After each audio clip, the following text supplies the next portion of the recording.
الأصدقاء، السلام عليكم.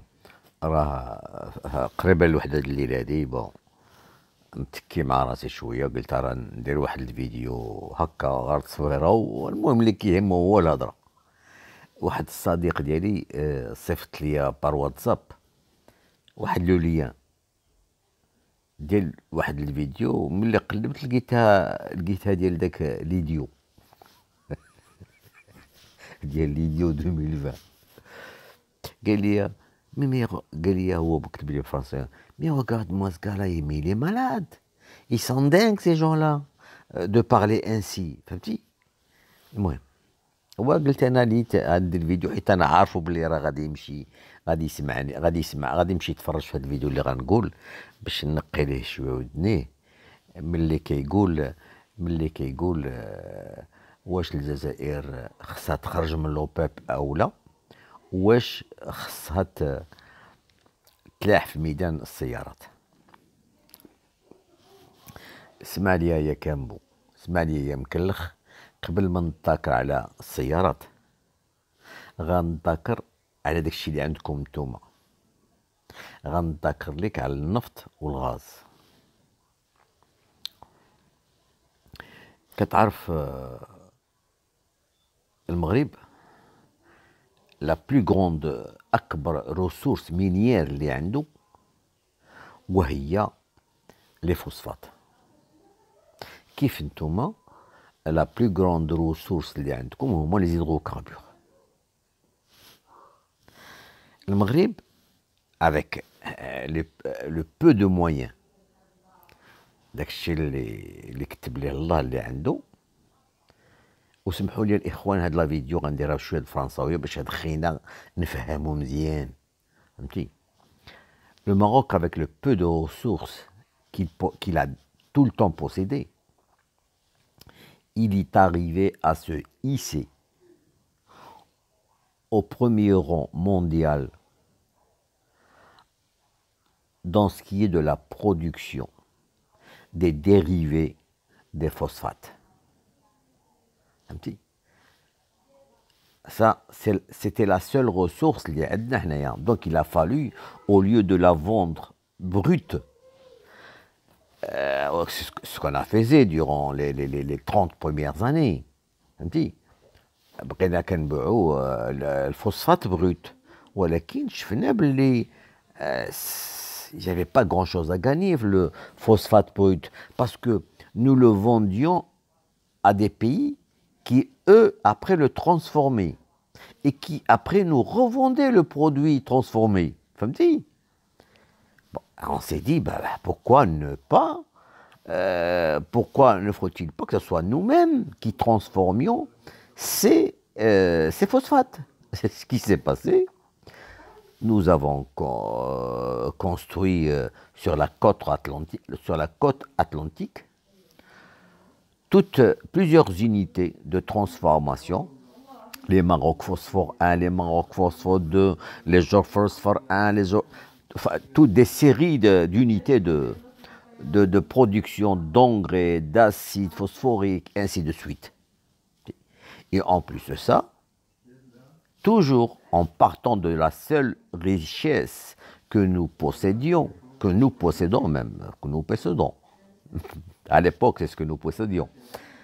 Nous sommes arrivés à implanter des usines marocaines dans divers pays, comme l'Inde, comme le Brésil, comme l'Éthiopie, comme le Rwanda, comme le Nigeria. Voilà. Ça, donc,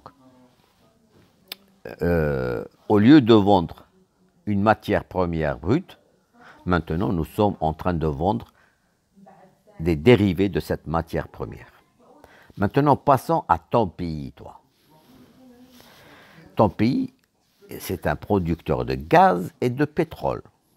Et tu sais très bien que la pétrochimie du pétrole, elle est très très vaste. Il y a plusieurs produits qui sont dérivés du pétrole et même du gaz. Des exemples. Est-ce qu'en Algérie, on produit du fil à coudre pour usine de confection? Non. Est-ce qu'en Algérie, on produit du tissu polyester, ce que vous appelez ce qu'on appelait il y a très très longtemps le tergal, et puis les divers sortes de tissus polyester? Non. Est-ce enfin, la pétrochimie est vaste. Pas plus tard qu'aujourd'hui, moi j'en ai parlé il y a 3 ou 4 jours de ça, j'ai dit pourquoi, j'avais dit en Algérie, mais pourquoi n'ont-ils pas transformé leur pétrole en produit fini au lieu de le vendre en brut? Ils y perdent de l'argent. Et en plus de ça, je te rappelle que vous vendez, durant des décennies, vous n'avez jamais cessé de vendre du pétrole et importer de l'essence. Ce que je dis est vrai. Voilà. Donc, vous aviez une matière première que vous n'avez pas transformée et que vous continuez à écouler à l'état brut, ce qui n'est pas le cas du Maroc. Donc, il y a quelque chose qui cloche là. Il y a quelque chose. C'est au niveau certainement des dirigeants, ceux qui dirigent le pays. Les nôtres, ils sont beaucoup plus compétents que les vôtres. Nous avons tous 2 matières premières différentes, mais vous continuez à les couler à l'état brut. Vous n'avez pas d'usine de pétrochimie comme les Saoudiens, comme plusieurs pays. Par exemple, moi personnellement, j'utilise dans mon travail du polypropétylène. Voilà, polypropétylène. Quand je reçois je vais acheter ma marchandise, je trouve Made in Saoudia. Ça vient de l'Arabie Saoudite. Et pourquoi vous ne le faites pas? Pourquoi vous ne... المهم هذا الشيء غير باش نقول لك باللي انت راك زرق كيف حكامك. ودابا غادي نبين لك داك l'égoïsme ديالك. Qu'est-ce que c'est? Je vais te montrer, te dire ce que tu es égoïste. La Chine, tu connais la Chine? Quand ils ont commencé à se lancer dans le domaine, quand elle était l'usine du monde. Mais la Chine n'avait pas de voiture, ne possédait aucune marque de voiture en Chine. Et même maintenant, ils s'y mettent. Ils sont en train de produire des voitures chinoises. Ils ont même acheté, pourquoi ont-ils acheté Volvo? C'est pour pouvoir améliorer la qualité de leur voiture, tout simplement. Donc, un immense pays, très très riche, qui était sous-traitant, comme l'est actuellement le Maroc, bien sûr, qui n'avait pas de voiture, qui n'avait pas sa propre marque de voiture. Alors, comprends bien, hein, pourquoi la Chine est devenue l'usine du monde. Elle est devenue pour pouvoir donner du travail aux 1,3 milliard d'habitants. C'est que pour que les Chinois travaillent, le travail, c'est la dignité. Alors, je t'explique encore une chose. Il y a 11 000 salariés chez Renault Maroc, entre Tanger et Casablanca. 11 000. C'est 11 000 familles qui vivent. C'est 11 000 salaires. C'est 11 000 chômeurs en moins au Maroc. Je ne parle que de Renault. Ça, toi, tu ne veux pas le voir. Pourquoi? Parce que tu es égoïste. Tu ne penses qu'à toi. Tu ne penses pas aux millions d'Algériens qui ont besoin de travail. Nous, au Maroc, nous avons pensé aux millions de Marocains qui veulent du travail, qui ont un salaire maintenant, qui vivent dignement, qui élèvent leur famille. Voilà. C'est ce qui compte le plus. Parce que les Chinois, c'est comme ça aussi, les Chinois. Quand ils ont commencé, c'était pour faire vivre les millions de Chinois.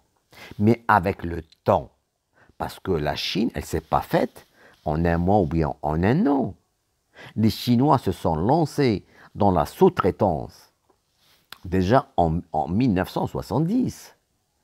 En 1970, ils sont, à partir de 70, juste avec l'arrivée de Deng Xiaoping, à la mort de Mao, l'ouverture de la Chine.